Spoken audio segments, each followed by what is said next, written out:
नमस्कार पब्लिक, कसे काय? आजचा आपला ब्लॉग रस्त्यावरती रात्रीचे 9 वाजता सुरू होतो, 9-9:30ला. कारण एक कोकणातला सगळ्यात पारंपरिक प्रकार म्हणजे दशावतार. तो बघायला आम्ही चाललो आहे आणि स्पेशली तुमच्यासाठी बघायला चाललो आहे. नाहीतर रायणला इतक्या रात्रीचं आम्ही सहसा बाहेर काढत नाही, पण विचार केला तुमच्यासाठी म्हणून मी हा शूट करणार नक्की. तर चला, तुम्ही माझ्यासोबत एन्जॉय करा. आणि बऱ्याचशा लोकांना जे कोकणातले आहे त्यांना माहिती आहे की दशावतार काय आहे, पण जे कोकणातले नाही आहे त्यांना खरंच नाही माहिती आहे दशावतार काय आहे. सो आपल्या दक्षिण भारतात म्हणजे आपल्या साऊथमध्ये, आपणही साऊथलाच येतो, दशावताराचे खूप वेगवेगळे प्रकार आहेत. कोकणात त्याला दशावतार बोललं जातं, कर्नाटकात उडुपीमध्ये अजून त्याला बरीचशी इथे राया आणि आई चालते.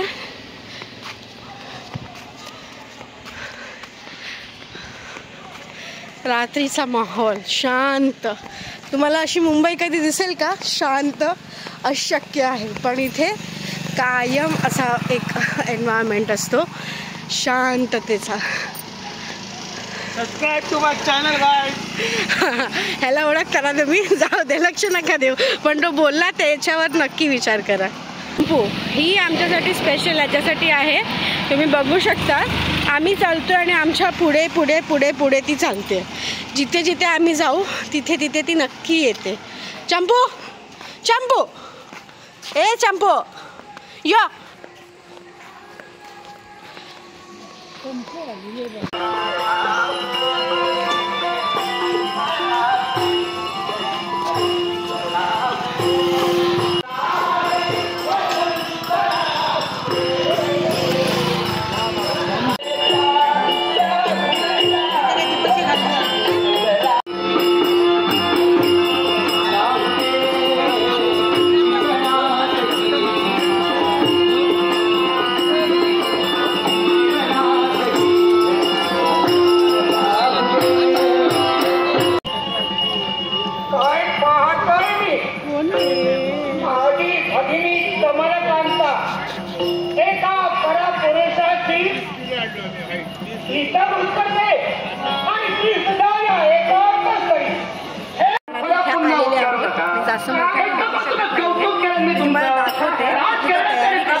तुम्ही बोलून मोकळे झालात, कुठावर संस्कार काय झाले याच्याशी माझा संबंध पोचत नाही. त्यामुळे एक राज करता सुवर्ण न्यायदंड हाती घेऊन राजा म्हणून अधिष्ठित होतो. तो राजादी संस्कार संपन्नतेचं जीवन जगत असतो आणि त्या संस्कार संपन्न राजाकडं तुम्ही प्रधानांनी आपली मान झुकलेली आहे. तेव्हा एका राजाचे संस्कार एका प्रधानानं काढून स्वतःच्या अल्पबुद्धीचं प्रदर्शन करत. माझ्या मतप्रमाणे एकच आहे, तुमची संमती असो अथवा नसो, लग्न कराय तर तुमच्या नाटक झालं. आणि आम्ही रात्री जास्त वेळ नाही थांबलो, कारण राया जास्त वेळ थांबत नव्हता. आम्ही लगेचच आलो. नंतर काय रोजची कामं आहेच आपली, ती आजच्या दिवसात झाली. सो काल व्लॉग सुरू झाला होता, तो आज सकाळपर्यंत म्हणजे आता संध्याकाळपर्यंत कंटिन्यू झाला. कारण मला मधल्या टायमात काही शूट करायला नाही मिळालं. एक विचित्र इन्सिडेंट आमच्यासोबत घडला, ते मी नक्की तुम्हाला शेअर करून सांगेन. पण मला तुम्हाला एक गोष्ट दाखवायची आहे. आय होप ती कॅमेरामध्ये व्यवस्थित शूट होईल. पण चला, हे दिसतंय तुम्हाला? हे बघा, हे ओके. ते एका पानावर मुंग्यांनी त्यांचं घर बनवलं आहे. त्याच्या उडत्या मुंग्या असतात ना, त्यांनी.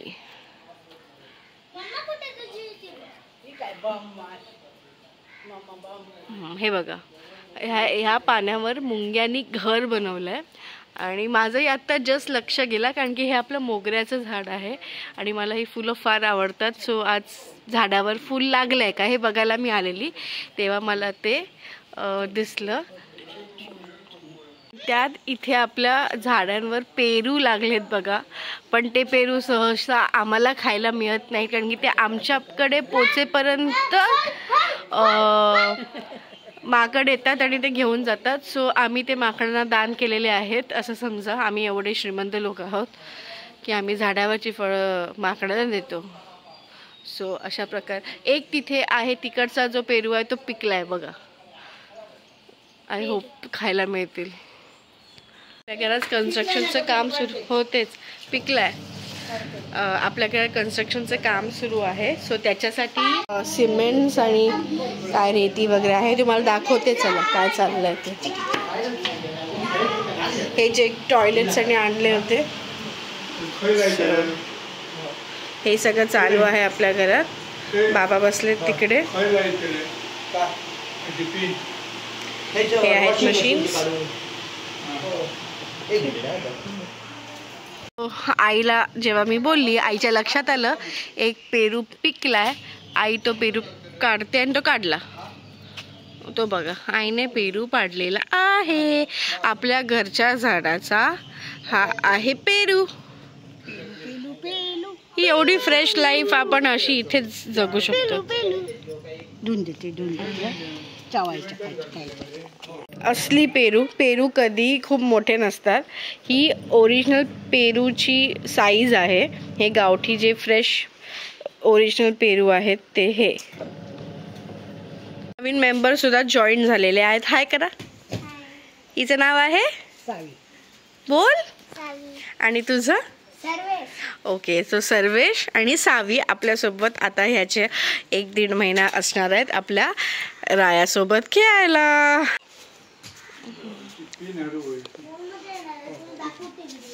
इथे बाबा ऑन द जोश, बाबा ऑन द फायर.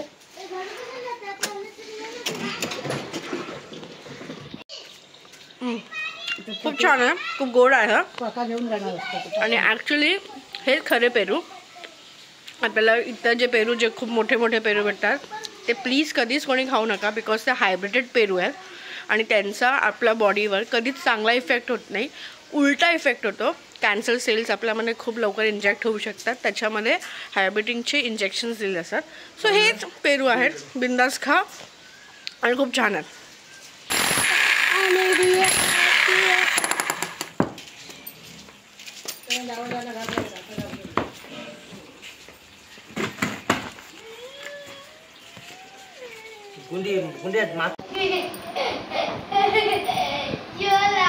जे मगाशी तुम्हाला मी म्हणाली ते हेच आहे. हाच इन्सिडेंट आमच्यासोबत घडला.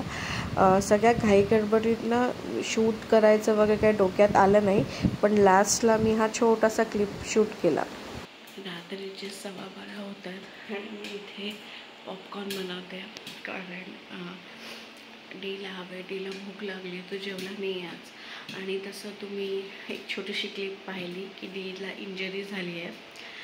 ॲक्च्युली ते काय झालं, कसं झालं,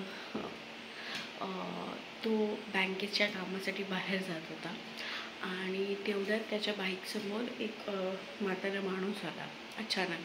लाईक त्यांना ऐकायलाही येत नाही आणि त्यांना नीट दिसतही नाही. आणि ते अचानक असे एकदम आले आणि त्यांना सावरता ह्याचा ॲक्सिडेंट झाला आणि ह्याला हे सगळं लागलं. So now is okay, but बऱ्यापैकी इंजरी आहे, पेन आहे. त्याच्यामुळे त्याला फारसं काही जेवता येत नाही आहे. सो त्याला मी आता पॉपकॉर्न बनवून देते. ठीक आहे. मेडिसिन्स आणि सगळ्या गोष्टींमुळे थोडा तो डिस्टर्ब झाला आहे. त्याच्यामुळे मला फारसं काही व्लॉग्स घ्यायला नाही, मध्ये क्लिप्स घ्यायला नाही मिळाले, कारण सिच्युएशन खूप हॅक्टिक होती. जेव्हा ॲक्सिडेंट झाला तेव्हा तो खूप असा विचित्र झाला होता आणि आम्ही पटकन त्याला घेऊन हॉस्पिटलमध्ये पळालो. तर हे सगळं झालं आणि त्याच्यामुळे काही नीट फारसे क्लिप्स मला घ्यायला नाही मिळाले. हा छोटासा क्लिप मला मिळाला तो मी घेतला की तुम्हाला कळावं की काय झालं आहे. मी तुम्हाला सांगितलं जसं की एक छोटा प्रॉब्लेम झाला आहे. छोटा प्रॉब्लेम नव्हता, तो मोठा प्रॉब्लेम होता, बट स्वामींच्या कृपेने तो आता एकदम सेफ आहे. एअरलाईन फ्रॅक्चर झालं आहे राईट फूटला, but he will be okay in 1.5 month. चला काय सांभाळून बाईक चालवा, सांभाळून सगळं करा. हे सगळे इन्सिडेंट्स होत राहतात. कधी कधी कोणाची चुकी नसते, वेळ वाईट असते, त्याच्यामुळे आपण कधीच कोणाला एकाला ब्लेम नाही करू शकत. तुम्ही तुमची काळजी घ्या, बाकी तर वरचं आहेच. सो चला आजचा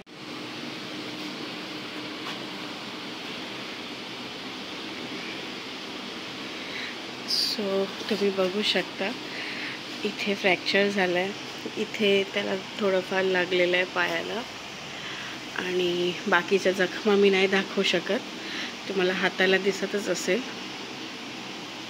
कंडिशन आहे. मी जास्त फार जखमा दाखवत नाही, त्या छोट्याशा क्लिपमध्ये तुम्हाला दिसलंच असेल.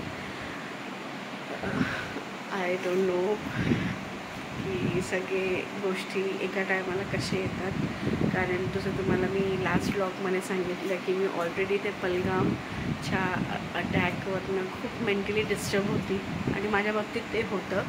मी आय गेस मी खूप ओव्हरथिंक करते, ह्याच्यामुळे असेल, पण होते मी डिस्टर्ब. आणि आता अचानक हे सगळं झालं. त्याच्या दुसऱ्या दिवशीच त्याचा ॲक्सिडेंट झाला.